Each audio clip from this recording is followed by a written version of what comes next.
Hi, I'm Steve and welcome to Woodworking Masterclass.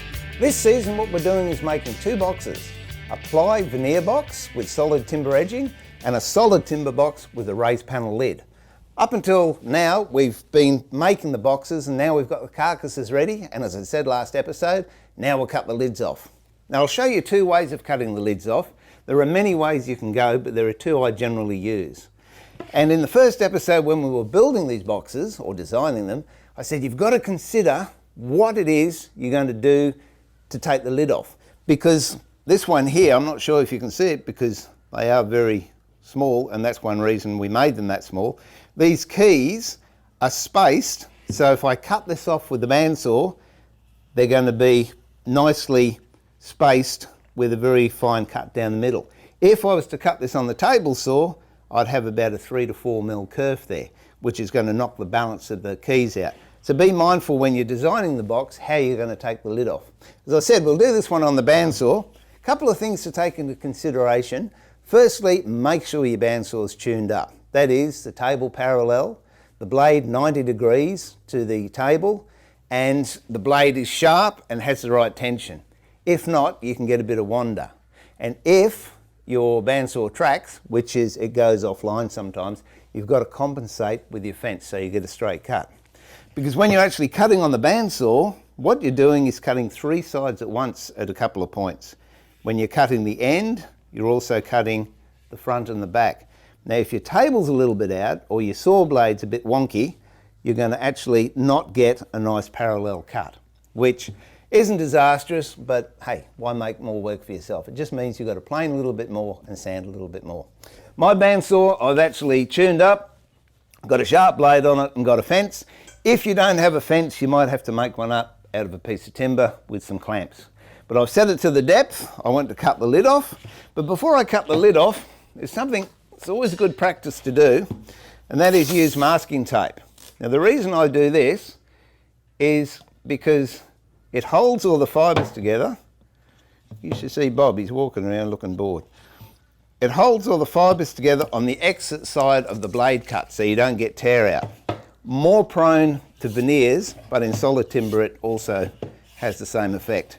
Now I've worked out what depth I want the lid off. Bearing in mind with a raised panel, what you think is the top of your lid isn't. This top doesn't finish until here. So if I was to cut the lid off about there, we wouldn't have much meat in there to line or to finish the box off. So just bear that in mind. I've set the right height or the right width, and let's see how we go. Bit of light on the subject, but on the dusty, oh,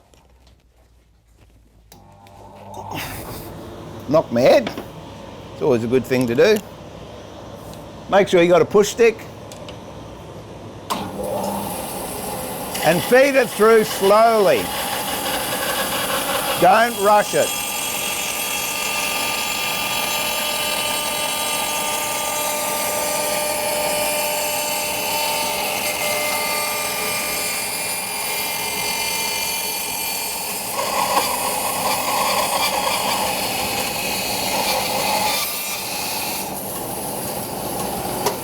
Turn it off, turn that so I don't knock my noggin. And there you have it, the box lid is off. And just take the masking tape off.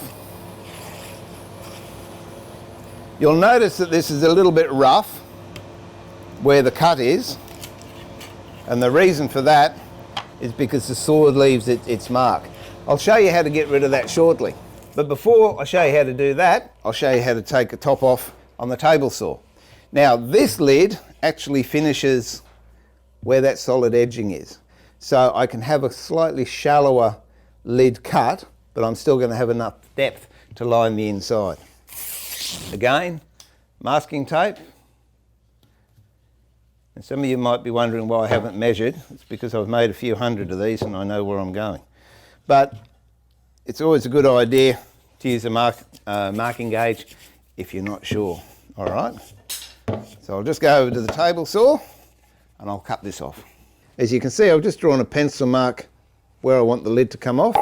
First thing to do, get a bit of extra scrap from the box you're making and set your blade height so it's just about the veneer's width from the top, because we don't actually want this to cut all the way through. We want a very small membrane to remain.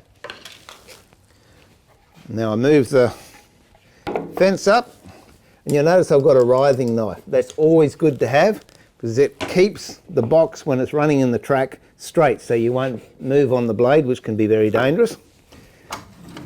You wouldn't use a splitter in this case because you wouldn't be able to do any trenching work. Now set that up to the pencil mark. Lock the fence. There we go. And then just slowly run your box up all the way so it comes off the riding knife. Just for a little test, get a knife to see if you can poke through. If you can, that's the thickness you're looking for. Don't rush it, just take your time.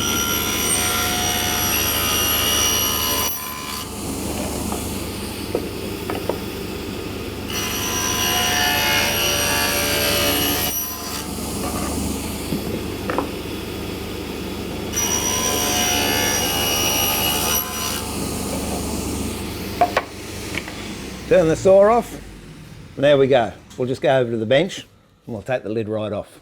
Meet you over there. Okay, as you can see, the lid hasn't totally been removed. So what I'm going to do is cut the rest with the knife. If you remember when we set the saw up, we came in within a whisker of coming through the box. So we've got a paper thin little membrane just holding that lid together. To cut it off, it's just a question of a nice sharp knife and some gentle strokes. You can hear that cutting through. A little bit stubborn there. There you go. So there's two ways to cut the box off, the lid off. I personally prefer the table saw because I'm only cutting one surface off at a time, and therefore my margin of error is greatly reduced. I'll just show you how to flatten these edges because you can see I've got little ridges here. Just take the rest of this masking tape off.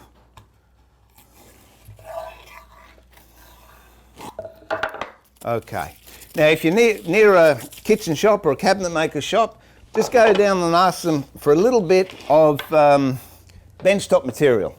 That's what I use. It's just, what's that? 35mm, 40mm chipboard. And whilst you're there, ask them if they've got a sheet of sanding paper that or abrasive paper that they've had in their drum sanders or their wide belt sanders. 9 times out of 10 they'll give it to you. This is a 60 grit, which is a little bit too hard for the solid timber one, but it's ideal for the plywood. So with the solid timber, I've got another board with 180 grit. But I'll show you how this works. Now, place it on there, and in circular motions with downward pressure, whatever you do, you have to do equally on all sides. So I'll do this 3 ways, and 3 ways the other way. Turn it 90 degrees, 3 ways, 3 ways, 90 degrees again, 90 degrees. And all things being equal, that'll be nice and flat now. Now you can do that to the bottom as well. Word of warning, you might want to have ear protection because while the top is quite easy to do, the bottom will sing and it's a horrible noise up. So I'm not going to do that. I'll finish that off in the break. You will notice with this plywood one, we've now got unsightly ply. We've got lovely veneer here, plywood on the inside. So after the break, what I'll do is show you how to cover this up and meld it all together so it looks nice and blended. All right, see you soon. G'day, welcome back. Just before the break, we took the lid off of this box and the solid timber box, and I showed you how to flatten it. Now, one more thing that is always handy to do, when you take your box lid off, like that, get a punch or a pencil or something or other, and just mark on the inside of the box so you'll know that this and this go together, because sometimes you put them on the wrong way around and you have problems closing. All right, I said I'd show you how to cover up this unsightly plywood, and this is how we do it. Another little shop jig that I've made, put that back, is a cutting board. Very easy. In fact, when you're in the cabinet shop asking for the sanding board, see if you can get a little bit of NDF as well. You put a fence on it, go to the cheapie shop, get one of these cutting mats, cut it to size, and there's a veneer cutting board.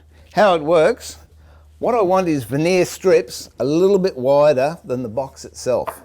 So I've made these little wood widgets a little bit wider, and I put those either side, grab a ruler, there we go, and some veneer, which is over here. Now remember in a previous episode we talked about marking which is up and which is down. So that's my downside, so we just mark that, so I know which part gets glued down. Then it's just simply a question of putting your glasses on, if you need them. Place that there. I think we've got an overhead working, so you should be able to see. Then get a nice sharp knife. Keep it nice and sharp. I just touch mine up every now and again with a bit of wet and dry just to give it a keen edge. And then stroke it along the blade, the ruler. Don't forget, don't try and cut it in one go because you'll rip the veneer. Sometimes it takes 3 strokes, sometimes it takes 30 strokes. And then you've got a nice strip like that. Now, to do a box, obviously you need 8 strips, but I won't bore you with doing 8 strips. The other thing is, I think I've mentioned it before, on your rulers, if you get a bit of 240 wet and dry, double-sided tape on the back, if you don't have it and you're working with veneer, your ruler will slip everywhere. If you've got that on, the ruler won't slip. Okay, just another little hint. So I've actually got 8 of these cut out over here, and I'll show you how to set those up. So we'll put this to one side. The first thing I do is get a 45 or a combination square. Again, sharp knife and a straight edge. My bench hasn't got a straight edge, but this mat has got a straight edge.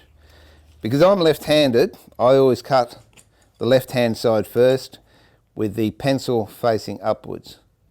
And now if you just cut a mitre, I won't do all 8, I'll just do 4. Get it up there nice and tight. Whoops. So if you've got a sharp knife, it doesn't take too long. And the last one.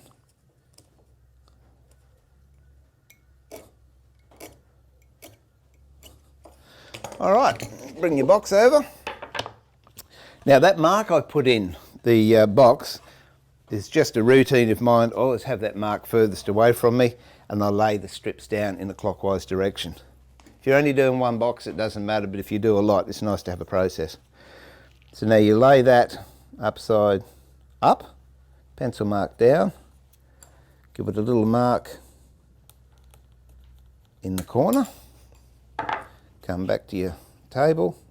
The reason you have it wider than what you actually need is because for whatever reason, if it doesn't line up or you're a little bit out, you've got the luxury of sliding this in for the mitres to meet or pulling it out a bit for the mitres to meet. So we've just got that one, do an edge one. lining up in the corner there, and then marking on the corner. You don't have to be super accurate, fairly accurate will do, because as I said, you do have that luxury of manipulating these strips a little bit.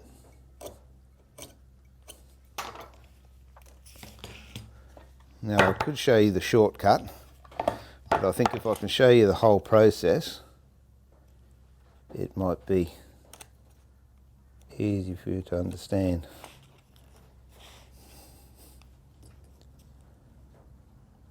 You know, people think, oh, it's easy making a box. Yeah, there's nothing to it. But I hope you can see now, there's a lot more to making a box than meets the eye. And the last one is this one.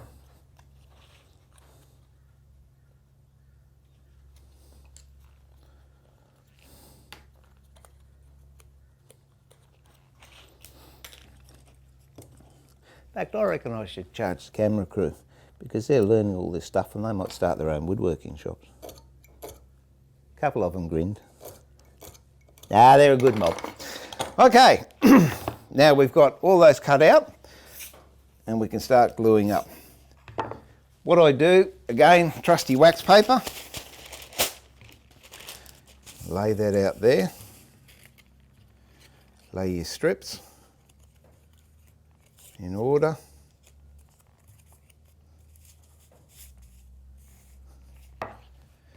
And before you start, get a solid bit of board. Again, any scrap from a cabinet maker's shop. Any MDF or any chipboard you can get with this melamine or Laminex on the back, just grab it because it has so many uses around the shed. Now I place that on there before I do the gluing up. There we go. And it's a little bit involved, but what you'll need is a veneer hammer. If you haven't got a veneer hammer, no need to panic. Just a cork block with a bit of plywood on it. I've actually got Laminex on the back of that because then the glue doesn't stick to it and it slides around a lot better. We'll need some glue. Those of you that know me know I use this, but any other glue will do. No matter what it is you're familiar with, it'll all work. Make sure you've got the glue ready, you've got your strips ready, your box ready, and after the break I'll show you how to glue it all together, and then we're one step further to finishing the box. So see you after the break. Hi, welcome back. I'm laughing because Bob's growling because I've got the glue up here and he can't eat it. Okay, what we're going to do now is put the strips over these ply edges. What we do, first of all, get your glue and just paint all the way around the box. Now you can use contact cement for this. I've used in the past, but I find over time it can lift a little bit, so I've discontinued using it. It's a good product, but I prefer proper wood glue, whether that's a PVA or this stuff, it doesn't matter. And then we bunch all these together.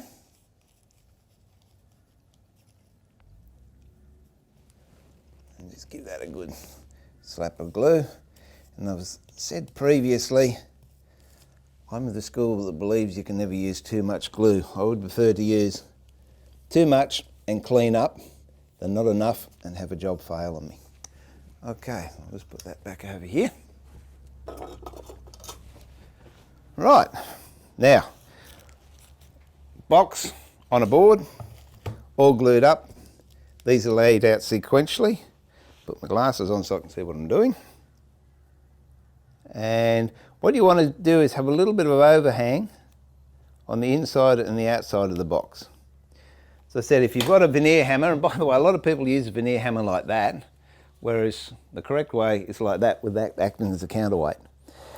And all this does, it squeezes the air out of the glue and then lets atmospheric pressure act as a clamp on the veneer.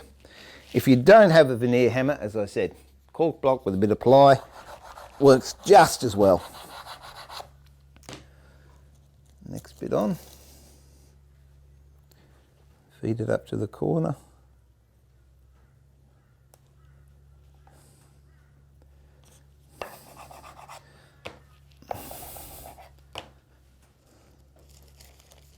Next one. You've got to be pretty quick with this.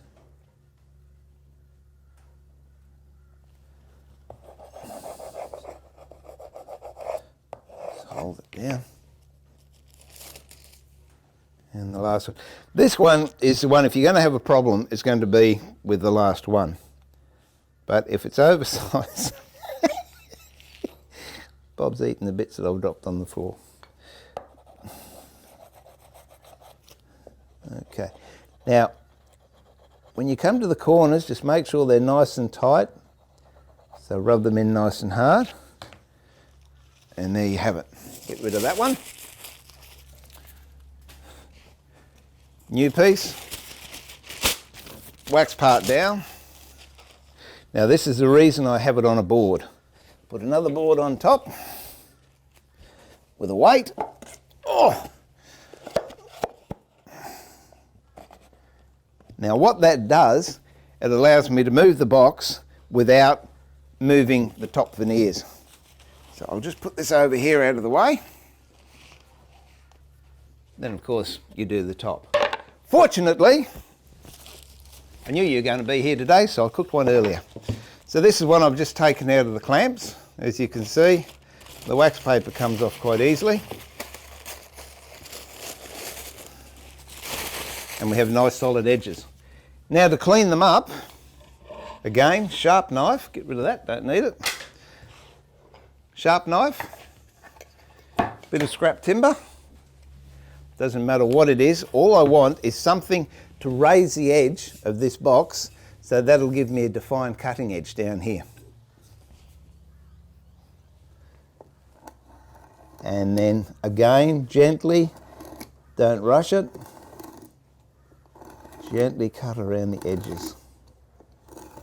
Don't try and cut around that corner, just leave that the way it is. And if you haven't got all of it done, there's a little bits that your knife's missed, that's fine. I'll show you how to get rid of those.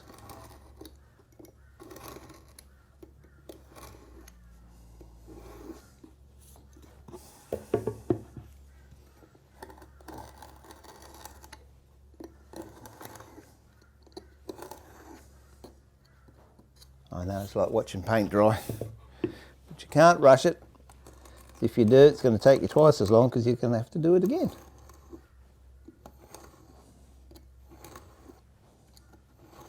Okay. Now these little bits here right on the corner, you can either get them with a knife just by pushing down, don't try and stroke them because you can break them off, or just a nice sharp chisel, whether it's a paring chisel or just a long fine chisel, but it has to be sharp.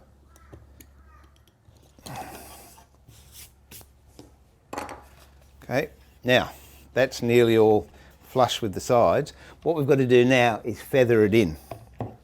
And by that, I mean get a bit of, so I might use 180 on this.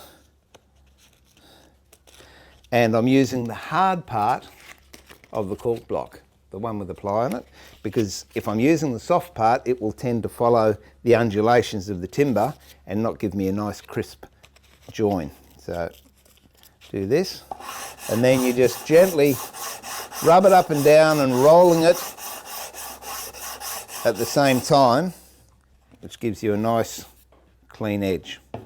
Then to do the inside, same thing, 100 grit for the inside, and you do it in a shearing motion,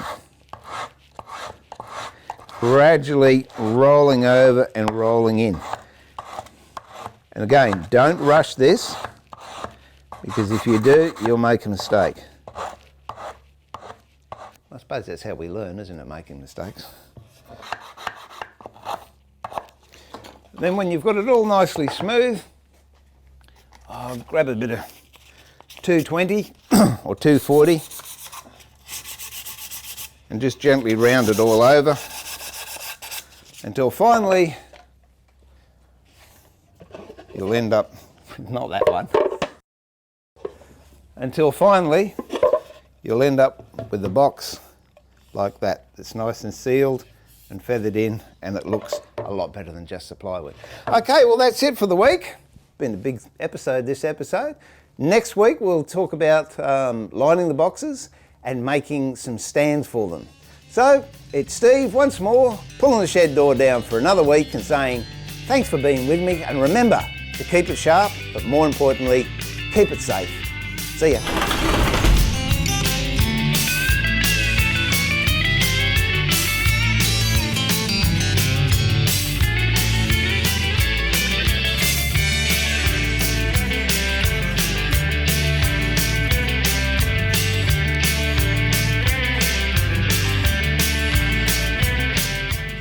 Seasons 1 and 2 of Woodworking Masterclass are now available on DVD.